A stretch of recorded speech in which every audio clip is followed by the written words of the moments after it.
You're listening to the Essential WFDU HD1 Teaneck, the home of retro radio hits of the 50s, 60s, and 70s, plus unique public radio for the New York metro area, streaming worldwide at WFDU.FM.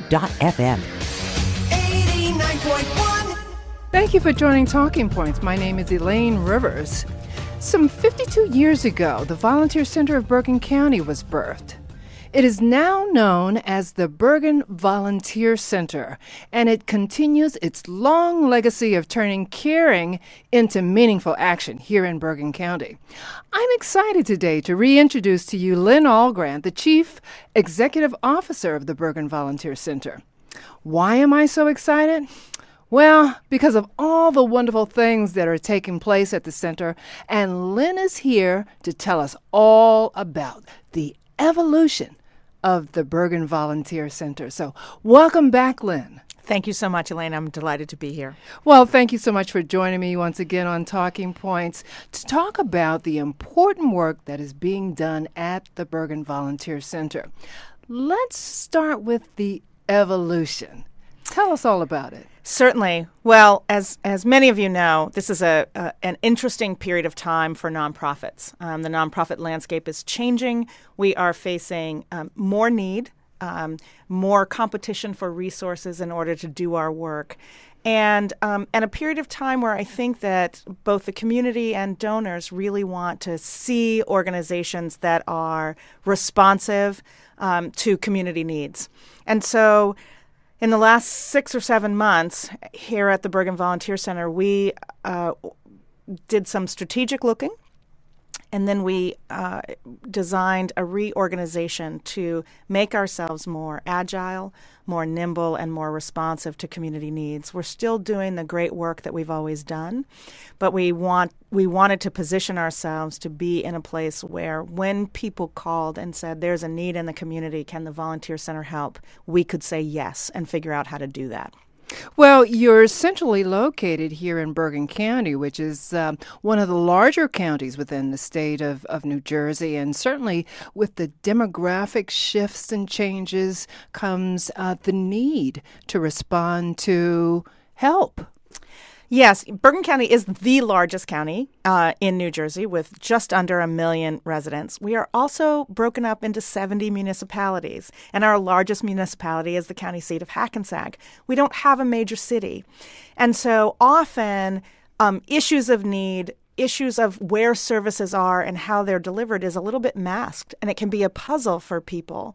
And so we went back and we looked at what do we do well? And what do our programs say about who we are as an organization? And what we realized is that in simple categories, our best work is in improving lives, engaging volunteers in direct one-on-one service to vulnerable people in the community to improve their lives and their ability to thrive in Bergen County.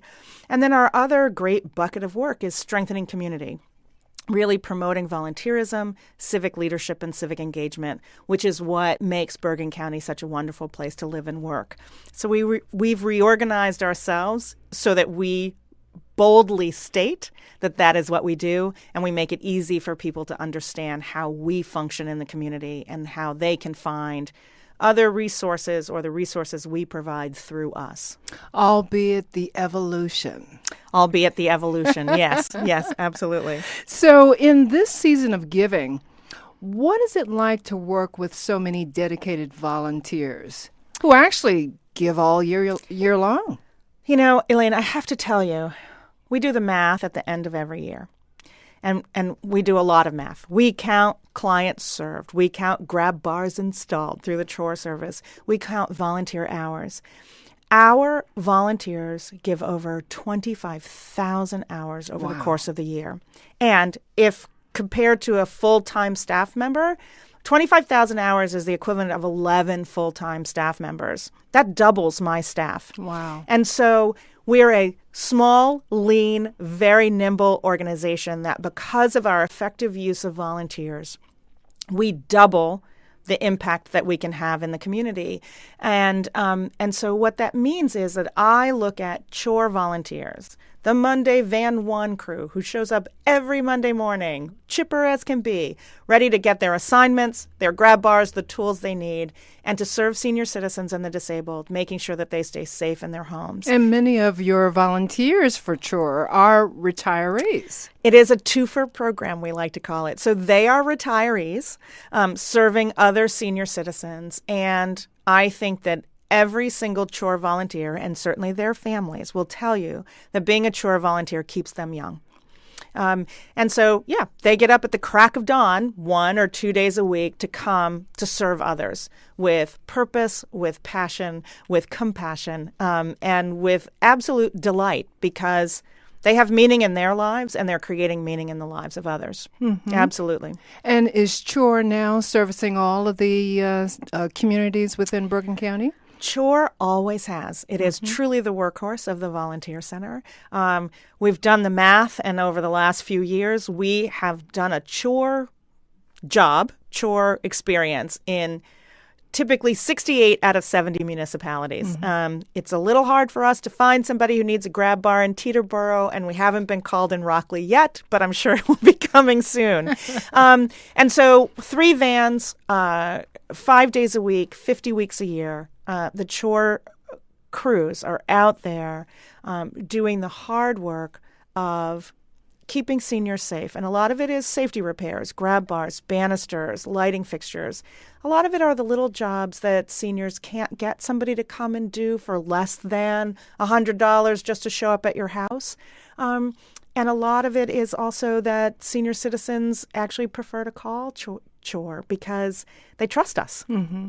And they know that friends. If they say your who's a jiggy needs fixing, your who's a jiggy actually needs fixing, and they're only going to charge you for the parts because the labor is free and it's a labor of love. Mm-hmm. And don't you find that just the companionship goes so far?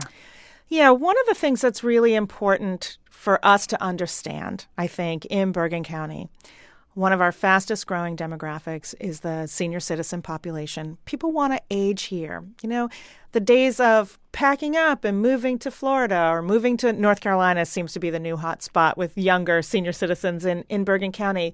It's one thing to do that if you have family or if you're going with a partner. But if you're all alone, you know what? All of your connections are probably here. All of your favorite places are here. Your home is here. And people are really choosing to age in place. And CHORE makes it possible for people to do that safely in their home. And I would love to talk to you about our other successful aging program where we're really fitting into that whole network of services that make sure that seniors can age in place here. Is that Redefining Retirement? Redefining Retirement is one of them. But I'm going to talk about CHEER first. And the CHEER program, we took them in under our wing.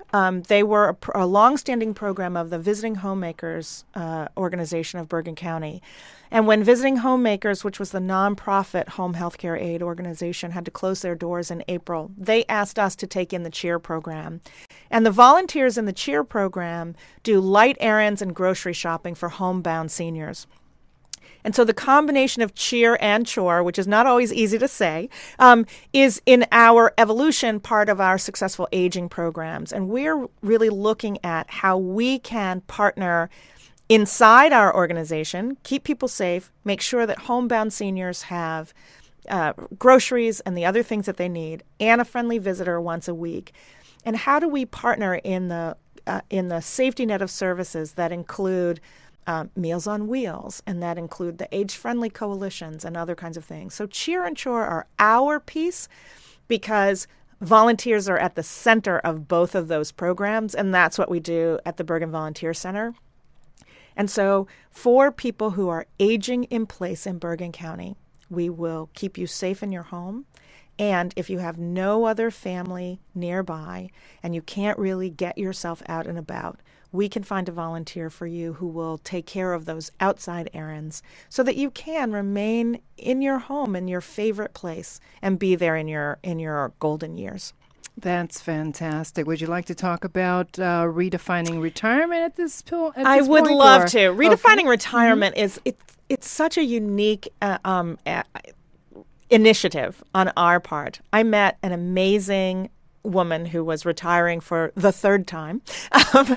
And she'd lived in Bergen County for years, but she'd worked in New York City. So her connections to the community were different, certainly through her children and her husband's things and in her community. But Bergen County as a whole, not so much. And she was looking for, as a lot of retirees are, she wasn't done yet. Right? She didn't want to retire. She wanted to advance. And so I asked her to really look at what does the nonprofit landscape need from the wisdom and the talent and the skills in our retired community, and what are retirees looking for, especially newly retired people. And she designed a program which we call Redefining Retirement, where some volunteer matchmakers not only get to know a group of nonprofits and what their skills-based needs are, but then also interview retirees to find out what they want to do. What's interesting about retirees is that there are some who want to continue in their expertise, and there are some who they don't want to touch their expertise, and they'd love to do what they're passionate about.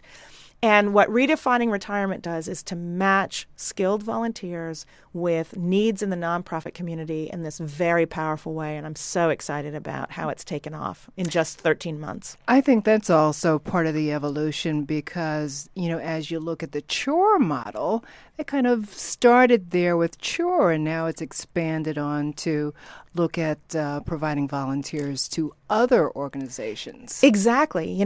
Not every retiree who walks through our door wants to take up a drill bit or a hammer.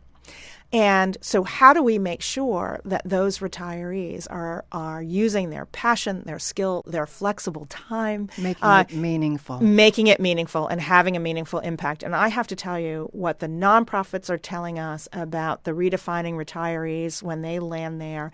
It's like having an extra right arm, right? And it's so important and it's so valuable.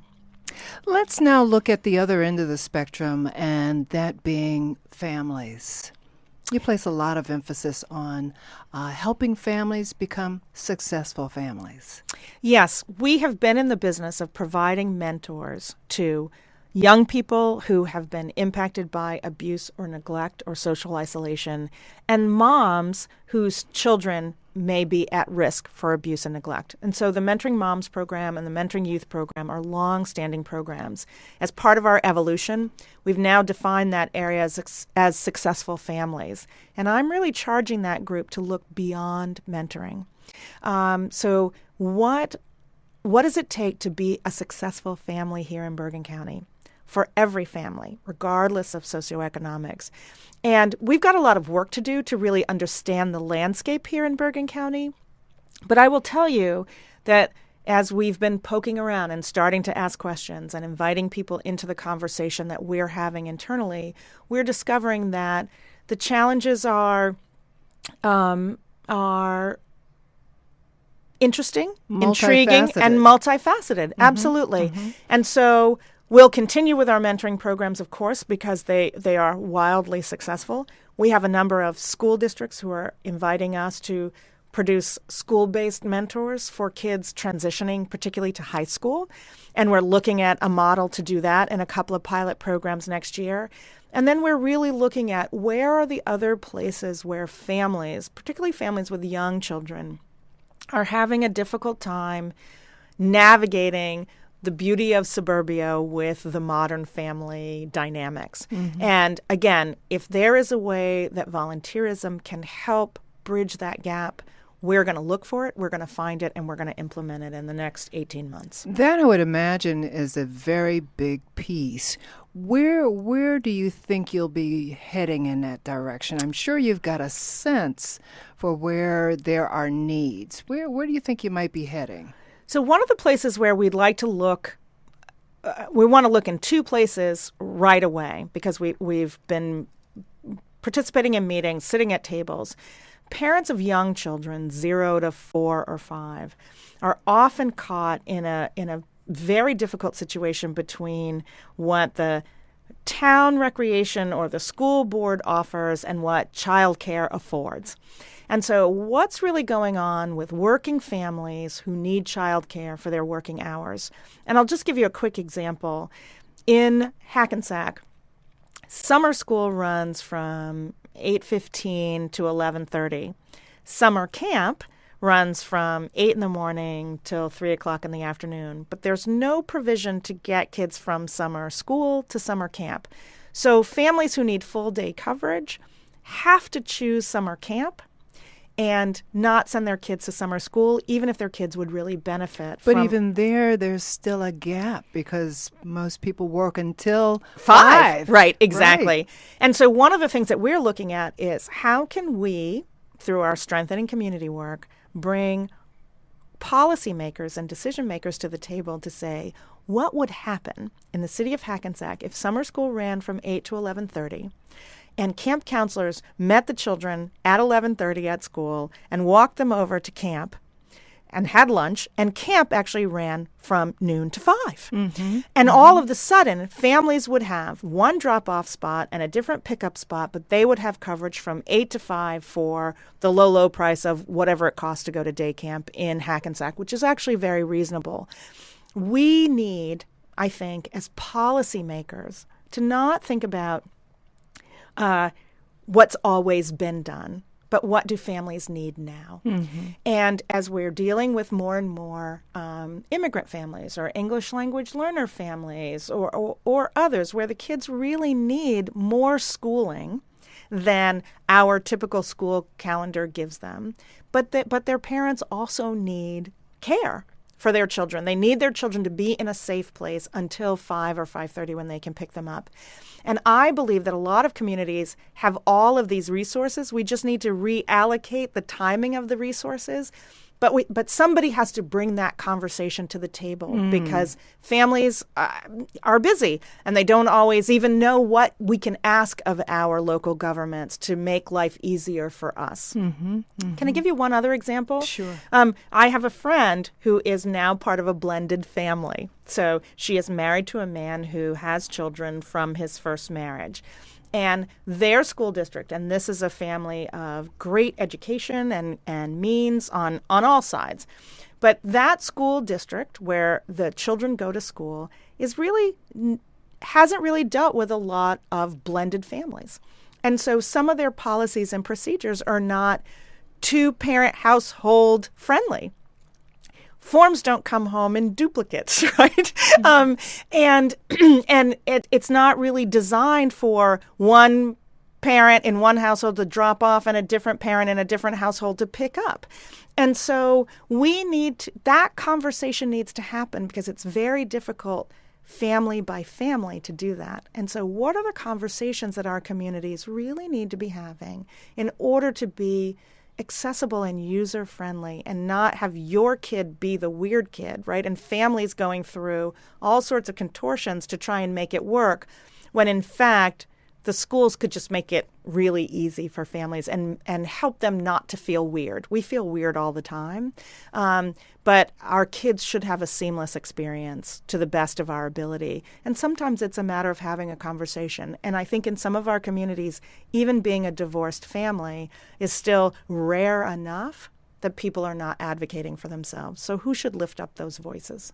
That's interesting because it speaks to Bergen Volunteer Center's role as advocate, which I think is extremely important. And as I was listening to you, Lynne, it seems to me like the parents need to feel empowered because, they really have to be the voice. Truly, to let you and others who are the policymakers, decision makers on that level, know exactly what their needs are. Have you given any more thought to how you might empower the parents? Well, we do a lot of work empowering parents, quite honestly, through our Improving Lives work, right? And that kind of one-on-one mentoring. I think where we're seeing now a bridge is in our strengthening community work. What are we learning about parents' experience or young people's experience or policymakers' experience that we can now, in a strengthening community sort of way, lift up that issue in a way that raises the level of the conversation in important ways so that action happens. We're seeing that work happen in incredible ways for senior citizens through the age-friendly work that the Taub Foundation has funded, and the Division of Senior Services, and the way that senior-serving organizations have worked together and sat at a table together for a long, long time. I don't know where the table is, where people are talking about what do families need. And so since I don't know where that table is, and it makes me think that that table doesn't exist in Bergen County, you have to create your own We're going to table. create it. Yep. Yeah. And so the Bergen Volunteer Center is boldly going into this area of setting the table to really talk about what is it that families need in order to be successful. We're learning this in the prison reform movement and the other kinds of things. In the healthcare movement, it's a lot more expensive to fix stuff that is broken than it is to set the table in a way that things don't get broken. So what are the ways in which we can help families be successful so that their kids grow up? I mean, Bergen County is an amazing place to grow up. No kid should struggle, right? And no kid should struggle because of things that are really fixable, like being able to be in a safe place from 8 until 5 o'clock at night. And so what do we need to do as a community to evolve in a way that really supports families in the modern work environment that is different from when our communities started? Well, you've got to start your own red table conversation. We would like to start our own red table conversation. That sounds exciting. So watch out 2019, huh? Absolutely. Absolutely. So let's move on to the business of nonprofits. I know that's a really big thing. I know that a lot of nonprofits are experiencing some kind of evolution because times they are a-changing. And so what do you want to say about the business of nonprofits? So one of the things that thrills me about the Bergen Volunteer Center is that we have been a partner with other nonprofits since our beginning. We have helped identify volunteers and match volunteers to other nonprofit organizations. That was our founding mission. And so we are a nonprofit that plays really nicely in the sandbox. And I can tell you that what's really lovely about the nonprofit community in Bergen County is that we see ourselves as partners and not as competitors for donors or dollars. We struggle sometimes with the real estate on the calendar, with our galas, but otherwise we really cooperate incredibly well. And that cooperation is going to continue to be essential. But I will tell you that we are now competing in ways differently than ever before with national charities that have the kind of slick advertising dollars and online campaigns that make it very easy for people to donate. And it might be a small amount of money from your text to donate kind of thing, but it adds up.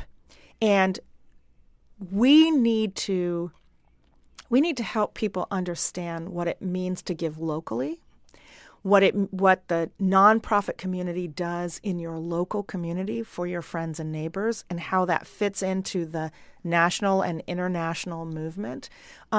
We need to help people understand that there is actually a lot of need in Bergen County. It's masked and it's hidden and it doesn't look like it might look in other places. But Bergen County is a very difficult place to be vulnerable, in part because services are not concentrated, and you may have to move from place to place to get the services that you need or want to keep yourself or your family safe. So there's a lot of education about what do nonprofits do. There's a lot of advocacy on the part of why your local dollars make a difference in your local community. And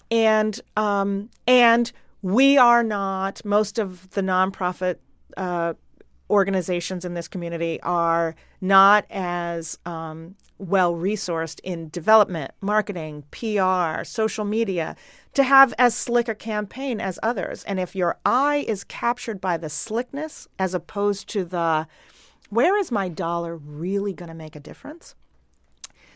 It's easy for us to lose our donors who are right here in our neighborhood, and they zoom off to a national organization and give their $10 or $100 or $1,000 and miss the potential impact of what those same dollars would do right here locally. And so we're in an evolutionary process. And like sharks, we have to, move or die, right? So we're really trying to figure that out, and we're working very hard to do it, but we're working very hard to do it with very limited resources, unfortunately. And the nonprofit heart is to put the majority of our resources into services. Into the actual service. Right. And so that's a challenge for us.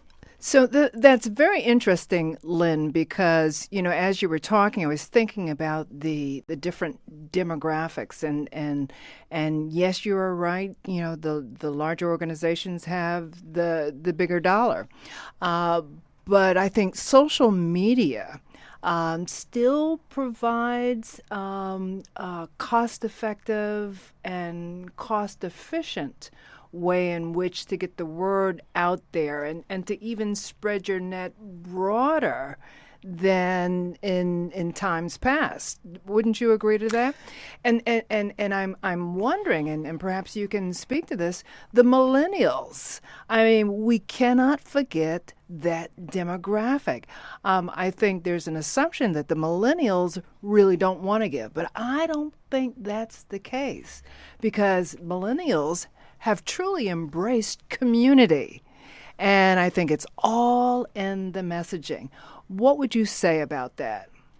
Absolutely. I would say you're exactly right. All of the research shows us that millennials are an incredibly giving generation. They give of their time. They give of their money. They give of their network, right? They like and share better than anybody else. As long as they like. As long as they like, yes, and they will share.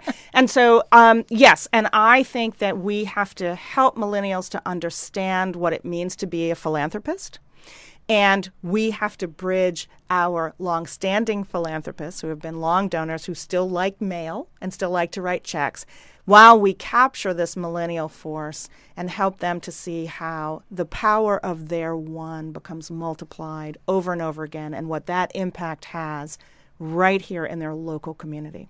Have you ever thought of bringing the two together in events? Make it sort of an intergenerational gathering where you have your tried and true, stuck with the organization for years and years, bring them along with the young who are up and coming and professionals, perhaps through your Bergen Leads network, and see how the conversation flows? Well, one of the great things for us is that Bergen Leads allows that to happen, right? Our classes are mixed in age, but now this year we've done it a couple times now. We've had a Bergen Leads class and a Teen Leads class actually experiencing the same learning opportunity at the same time. And so we're really getting that great fresh perspective from each group. So we're doing that in our programming. We see it in our volunteers. And so those conversations are definitely happening at the Bergen Volunteer Center. Wow, that's fantastic. Lynne Algrant with the Bergen Volunteer Center, Chief Executive Officer. And I have to say that the center is evolving and is doing things in such a tremendous way. And I know that you must be really proud about that. I am. Thank you so much for having me, Elaine. So in order to get more information about the Bergen Volunteer Center, go to www.bergenvolunteers.org, or you can call the Bergen Volunteer Center at 201-489-9454. It's located at 64 Passaic Street, Hackensack, New Jersey, 07601. And so thank you once again, Lynne, for joining me. Thank you. And so as we contemplate taking meaningful action, I hope that you as listeners will be prompted after this conversation to get up and to do something, to try it, to, give it a go with the Bergen Volunteer Center. Again, www.bergenvolunteers.org or 201-489-9454. Thank you for joining me on Talking Points. My name is Elaine Rivers on WFDU 89.1. FM.